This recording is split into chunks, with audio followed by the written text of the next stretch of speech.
안녕하세요. 오늘은 2020년 7월 10일 무더위가 기승을 부리는 7월의 두 번째 금요일 아침입니다.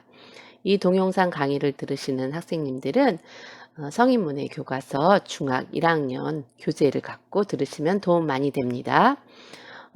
오늘은 4단원 우리 글의 이해 이 과정을 공부할 거고요. 이 단원을 공부하기에 앞서 지난 9강, 10강, 11, 12, 13강 5차례에 걸쳐서 공부한 3단원 살며 생각하며 한번 정리해 보겠습니다. 3단원 살며 생각하며에서는 1. 내가 살아보니까 장영님의 수필이었습니다. 내가 살아보니까 중요한 거는 이런 거더라 라는 이야기를 솔직하게 수필로 써주셨고요.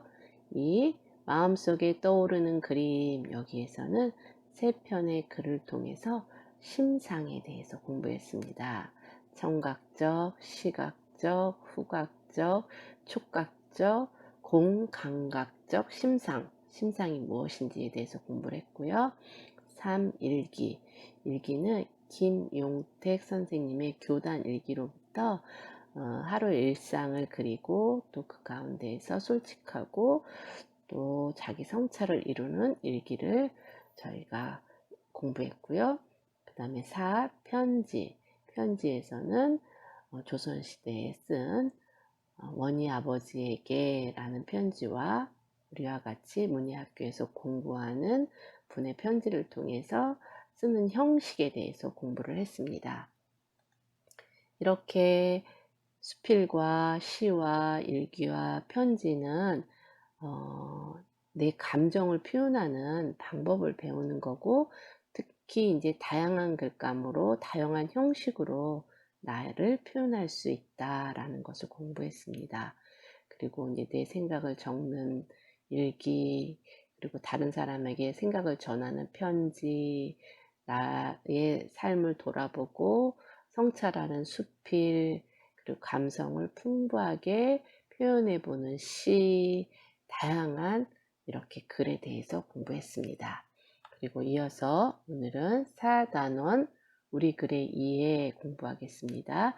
페이지로는 82페이지인데요.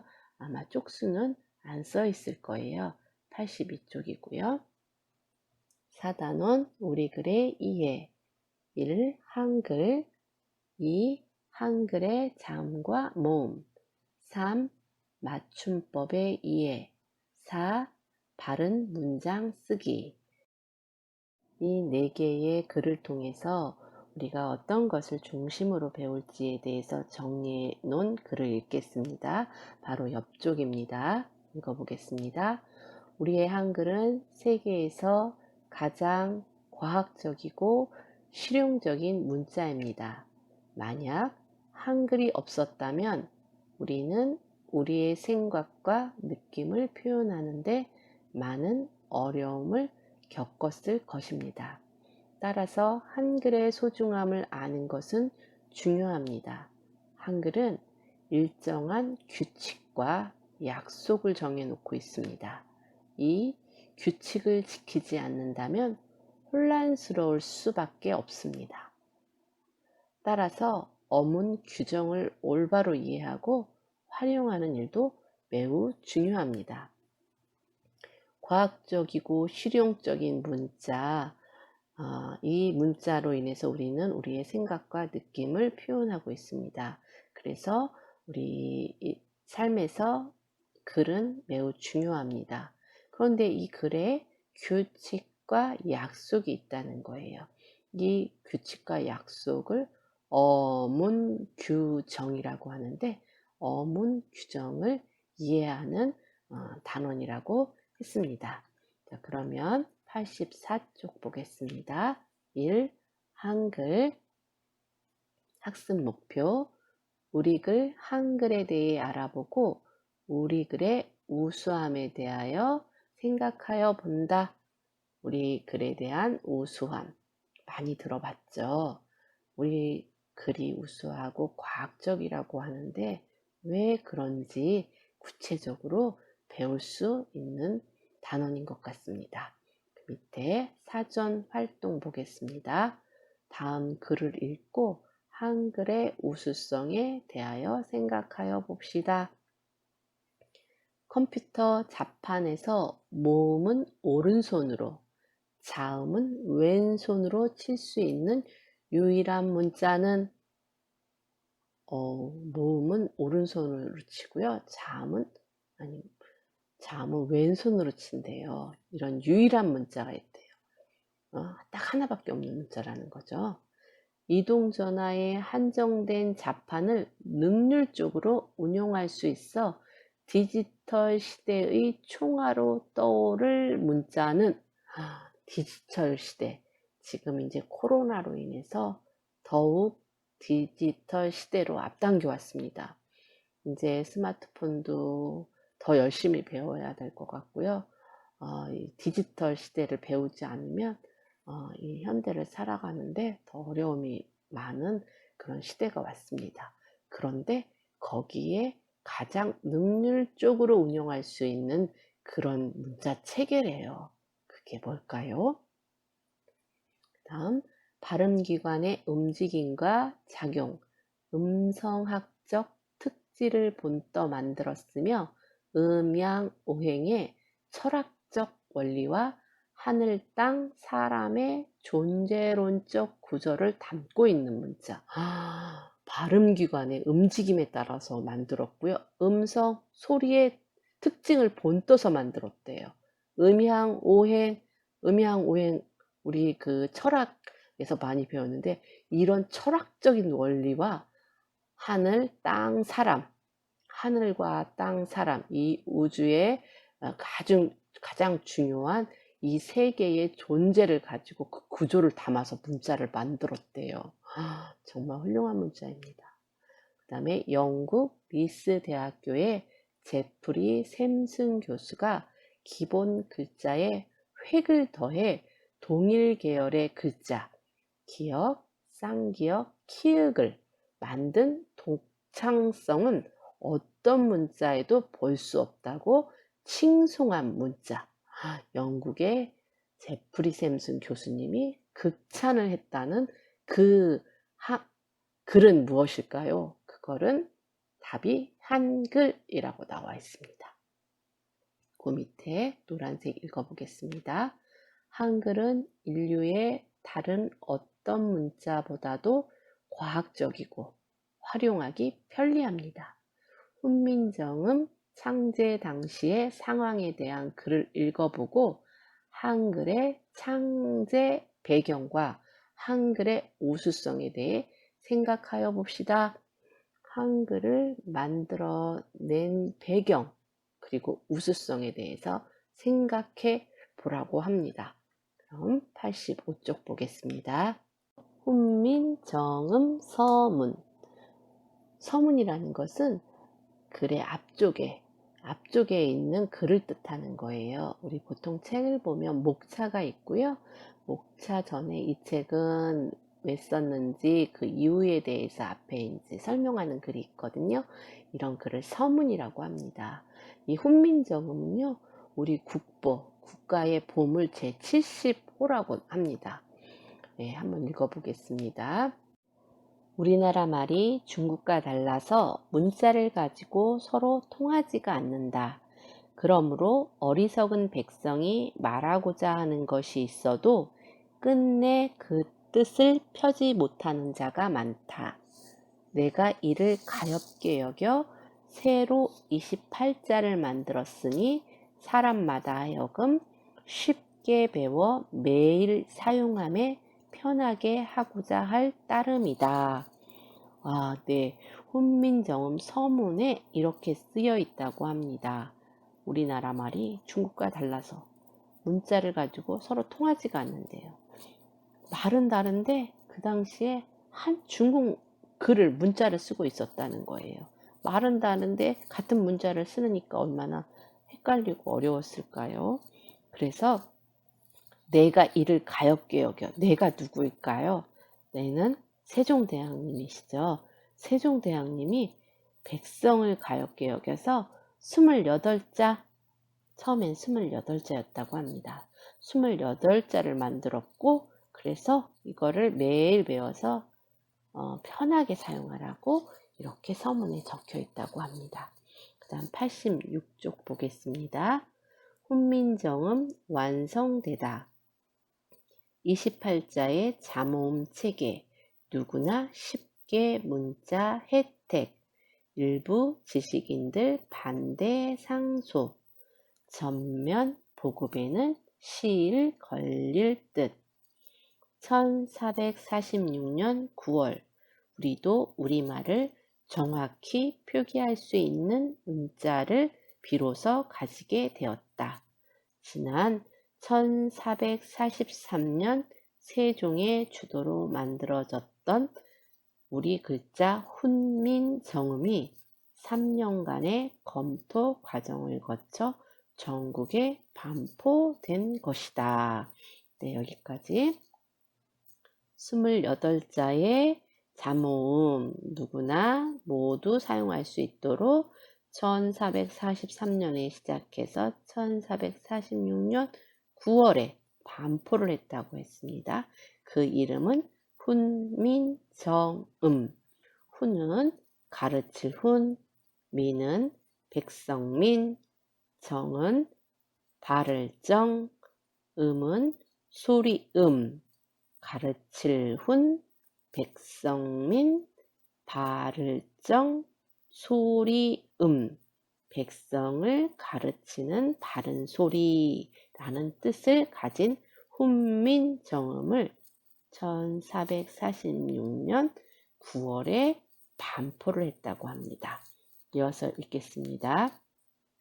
28자의 잠모음 체계로 구성된 훈민정음은 우리말을 가장 자연스럽게 표현할 수 있는 과학적인 문자이다. 이 세 문자는 소리 나는 대로 쓸 수 있어 한문보다 익히기가 훨씬 쉬워 많은 백성들이 문자의 혜택을 누릴 수 있게 될 전망이다. 세종은 훈민정음 서문을 통해 나란말이 중국과 달라 어리석은 백성들이 말하고 싶은 것이 있어도 제 뜻을 펴지 못하는 사람이 많다. 내가 이를 딱하게 여겨 새로 28자를 만들었다. 라고 훈민정음 창제의 취지를 밝혔다. 조정은 현재 시가와 각종 경서 87쪽 읽겠습니다. 각종 경서를 훈민정음으로 번역하여 백성들에게 보급 중인데 특히 여성층과 서민들의 호응도가 높은 것으로 알려졌다. 그러나 최만리, 김문 등 상당수 관리들은 중국과 다른 문자를 만드는 것은 사대의 예에 어긋나며 스스로 오랑캐가 되는 것이라며 훈민정음의 보급을 탐탁지 않게 생각하고 있어 전면적인 보급에는 다소 어려움이 따를 것으로 보인다. 네, 이렇게 읽어보았습니다. 이렇게 한글이 만들어졌고 또 일부에서는 탐탁지 않게 생각을 했지만 우리가 이 한글이 보급되어서 우리가 이렇게 널리 세계적인 문화유산으로 자랑스럽게 여기고 있습니다. 이어서 88쪽 학습활동 보겠습니다. 학습활동 1. 훈민정음 서문을 통해 확인할 수 있는 한글 창제의 목적이 무엇인지 말하여 봅시다. 한글 창제의 목적에 대해서 86쪽에 이렇게 적혀 있었습니다. 세종은 훈민정음 서문을 통해 나란말이 중국과 달라 어리석은 백성들이 말하고 싶은 것이 있어도 제 뜻을 펴지 못하는 사람이 많다. 내가 이를 딱하게 여겨 새로 28자를 만들었다 라고 훈민정음 창제의 취지를 밝혔다. 네, 여기까지 이렇게 창제의 목적에 대해서 말했습니다. 2.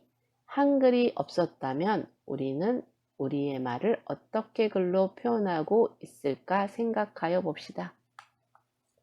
이 당시 한글을 만들지 않았다라면, 우리말이 없다라고 하면 아마도 그 옛날처럼 그 어려운 한문을 사용했을 테고요. 그래서 우리는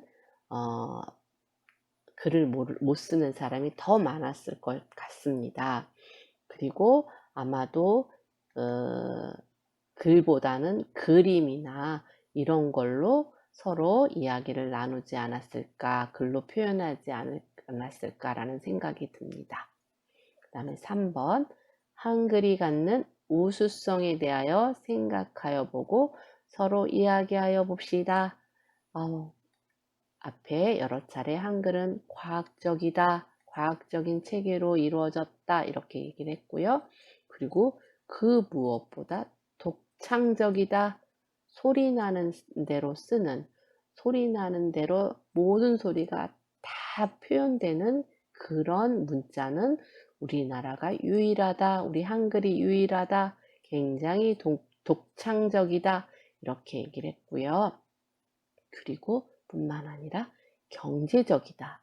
이 문자판에 그 24개의 자판 글씨로 정말 풍부한 여러 다양한 글자들을 만들어낼 수가 있고 그것으로 표현할 수가 있다는 것은 적은 글자 수에 비해서 많은 문장과 낱말을 만들어낸다는 게 그게 경제적인 효과다. 그래서 우리 한글은 경제적인 글자다라고 이야기를 이 책에서 하였습니다.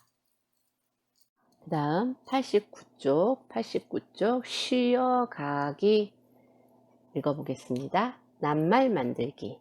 둘이 짝을 이루어서 새로운 낱말을 만드는 게임을 해봅시다. 게임 방법은 다음 노래 가사 속에 있는 글자를 엮어서 새로운 낱말을 만드는 것입니다. 게임을 할 때 반복되는 낱말을 말하면 게임에서 치는 것이니 유의하여 낱말을 만들어 봅시다. 예, 가족들과 게임, 낱말 만들기 게임을 한번 해보시면 좋을 것 같고요. 요단원에서는 김원중님의 바위섬 노래 가사에서 나오는 낱말을 가지고 2개씩 짝을 이루는 낱말을 만들어 보라고 합니다. 먼저 바위섬 읽어보겠습니다. 파도가 부서지는 바위섬, 인적 없던 이곳에 세상 사람들 하나둘 모여들더니 어느 밤 폭풍 우에 휘말려 모두 사라지고 남은 것은 바위섬과 흰 파도라네. 파도가 부서지는 바위섬, 인적 없던 이곳에 세상 사람들 하나둘 모여들더니 어느 밤 폭풍에 휘말려 모두 사라지고 남은 것은 바위섬과 흰 파도라네. 네, 이런 노래인데요. 여기에서 이 가사에서 짝을 이루는 단어, 예를 들어서 여기에 인적 없던 인과 파도의 도와 인과 도가 합쳐서 인도라는 새로운 낱말, 새로운 단어를 만들어냈잖아요. 이렇게 한번 만들어내라고 합니다. 저는 8개를 찾았는데요. 하나는 서풍입니다. 부서지는 서자와 폭풍의 풍자. 그래서 서풍을 첫 번째로 찾아냈고요. 서풍은 서쪽에서 불어오는 바람이죠. 그 다음에 또 두 번째로 찾아낸 거는요. 풍부, 폭풍의 풍자와 부서지는 부자와 해서 합쳐서 풍부하다. 뭐가 풍부하다, 감성이 풍부하다, 이럴 때 하는 풍부를 또 찾아냈고요. 그 다음에 부서진 할 때 부자와 모두의 모자, 그래서 부모도 찾아냈고요. 그 다음에 모두의 모자와 바위섬과 할 때 과자, 그래서 모가도 찾아냈고요. 그 다음에 모두 사자와 과자, 사과 또 찾아냈고요.